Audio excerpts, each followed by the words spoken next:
আমার নানিরা ছোটবেলা কিন্তু নানা ধরনের রান্নাবান্না করে খাওয়াতো। তো সেই রান্নাগুলো কিন্তু খুবই মজা হতো। তো আজকে আপনাদের সাথে আমার নানির থেকে শেখা একটা রেসিপি শেয়ার করব। আসসালামু আলাইকুম সবাইকে। সবাই কেমন আছেন? আশা করি সবাই অনেক ভালো আছেন। আলহামদুলিল্লাহ আমরাও অনেক ভালো আছি। তো আপনাদের তো ভিডিওর মাধ্যমে শেয়ার করেছিলাম আমাদের বাসায় কিন্তু এইবার ভুট্টা চাষ করা হয়েছে। আগে ছোটবেলা যখন নানির বাড়িতে থাকতাম আমার নানিদের কিন্তু প্রচুর পরিমাণে ভুট্টা চাষ হতো। আর নানির বাড়িতে যখন প্রতি বছরই ভুট্টা চাষ করা হতো আমার নানি কিন্তু এই রেসিপিটা একবার হলেও বানিয়ে খাওয়াতেন। তো আজকে হঠাৎ করে আমার নানি সেই রেসিপিটার কথা মনে পড়ে গেল। আর ভাবলাম কেন নয়, বাড়িতে তো ভুট্টা আছে, তবে বানিয়ে ফেলা যাক ভুট্টার বড়া। কে কে ভুট্টার বড়া খেয়েছেন অবশ্যই কমেন্ট করে জানিয়ে যাবেন। তো সকালবেলা আমি ভুট্টাগুলোকে ছিলে ভিজিয়ে রেখেছিলাম এবং তার সাথে কিছু মসুর ডালও ভিজিয়ে রেখেছিলাম। আগের মানুষদের হাতের রান্না কিন্তু খুবই মজা ছিল। তারা অল্প কিছু মশলা দিয়ে যেটাই রান্না করতো না কেন সেটাই খুবই মজা লাগতো। যেমন আমার নানি কম মশলাতে রান্না করে, তারপরেও যেটাই রান্না করুক না কেন সেটাই খুবই মজা হয়। তো এই তো সবগুলো সুন্দরভাবে ধুয়ে পরিষ্কার করে নিয়ে চলে এসেছি পাটাই। সেই শিলপাটা নিয়ে এইবার লেগে পড়বো ভুট্টাগুলোকে পেশার জন্য। তাই বাটা সব জিনিসের কিন্তু স্বাদই অন্যরকম হয়। তো ভুট্টাগুলো যেহেতু একটু পরিপক্ক ছিল তাই জন্য পিষতে খুবই কষ্ট হচ্ছিল। তাই দিকে দেখেন আপনাদের ভাইয়া আমাকে পিষে দিচ্ছিল। সে কিন্তু আমার সব কাজে আমাকে অনেক কেয়ার করে। আমার যদি একটু কষ্ট হয় সে আমাকে হেল্প করার চেষ্টা করে।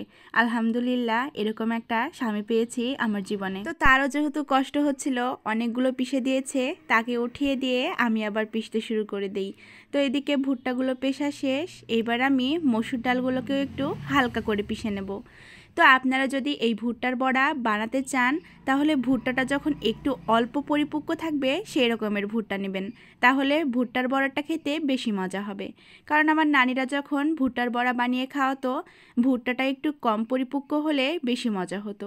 তবে কিছু করার নেই, আমাদের ভুট্টাগুলো যেহেতু বাসায় নিয়ে চলে আসা হয়েছে তো ভাবলাম কেন নয় এই ভুট্টা দিয়েই বড়া বানিয়ে ফেলবো। তো দুইটা একদম মিক্সড করে নিয়েছি, তারপরে এইদিকে কুনে নিচ্ছিলাম পেঁয়াজ এবং কাঁচামরিচ। ছোটোবেলা আগে গ্রামে অধিক পরিমাণে ভুট্টা চাষ করা হতো। তো তখন প্রায় ভুট্টার সময় এলেই এই ভুট্টার বড়াটা খাওয়া হতো। ভুট্টার সময় আসলেই তো আমি এবং আমার মামা আমার নানির সাথে বায়না ধরতাম আমাদেরকে এই ভুট্টার বড়া বানিয়ে খাওয়ানোর জন্য। ভুট্টার শুধু বড়াই নয়, ভুট্টাটা কিন্তু ভেজে খেতেও খুবই মজা হয়। ভুট্টা ভেজে তার সাথে কিছু চাল ভেজে মাখালে কিন্তু খুবই মজা লাগে। তো কথা বলতে বলতে আমার পেঁয়াজ এবং কাঁচামরিচ কাটা শেষ। এবার একে একে আমি এই ভুট্টার ভেতরে লবণ, শুকনা মরিচের গুঁড়া, হলুদের গুঁড়া, একটু জিরা এগুলো দিয়ে খুব সুন্দরভাবে আমি মেখে নেব। আপনারা চাইলে এর ভিতরে সামান্য পরিমাণে ময়দাও ব্যবহার করতে পারেন, তবে আমি আজকে তেমন কিছু ব্যবহার করব না, কারণ আমি আজকে চাচ্ছিলাম আমার নানির মতো একদম সিম্পলভাবে রান্নাটা করব। আমার নানিরা কেন জানি সিম্পল রান্নাটায় খুবই মজা হতো। জানি না আমার নানির মতো টেস্ট হবে কি না। তো এদিকে খুব সুন্দরভাবে আমি মেখে নিয়েছি। এইবার একটা কড়াই দিয়ে দিলাম আর কড়াই দিয়ে দেব তেল। তেলগুলো একটু গরম হয়ে আসলে এইবার আমি বড়াগুলো ভাজা শুরু করে দিব। এই বড়াটা বানিয়ে নিলে কিন্তু সন্ধ্যার নাস্তা হিসেবে একদম পারফেক্ট হয়। এমনকি এই বড়াটা দিয়ে গরম গরম ভাত দিয়ে এক প্লেট ভাত নিমিষে শেষ করে ফেলা যায়। আমরা তো ছোটোবেলায় এই বড়া দিয়েই ভাত খেতাম। তো আজকে ভাবছিলাম এই বড়াটা ভাজবো এবং গরম গরম ভাত রান্না করে সেটা দিয়ে আজকে রাতের ভাত খাবো। তো বড়াগুলোই তো খুব সুন্দরভাবে ভেজে নিয়েছি, তারপরে উঠিয়ে নেব। তো বড়াগুলো খেতে মাশাআল্লাহ এত পরিমাণে মজা হয়েছিল সেটা আর কি বলবো। আপনারা যারা যারা ট্রাই করেননি অবশ্যই একবার হলেও ট্রাই করে দেখবেন। আপনাদের ভাইয়া নাকি এই বড়াটা প্রথম খাচ্ছিল, সেও অনেক পছন্দ করেছে। আমার নানির থেকে শেখা কিন্তু আরও অনেক রেসিপি আছে যেগুলো ধীরে ধীরে আপনাদের সাথে শেয়ার করব। আজকের ভিডিওটা এ পর্যন্তই। আল্লাহ হাফিজ সবাইকে।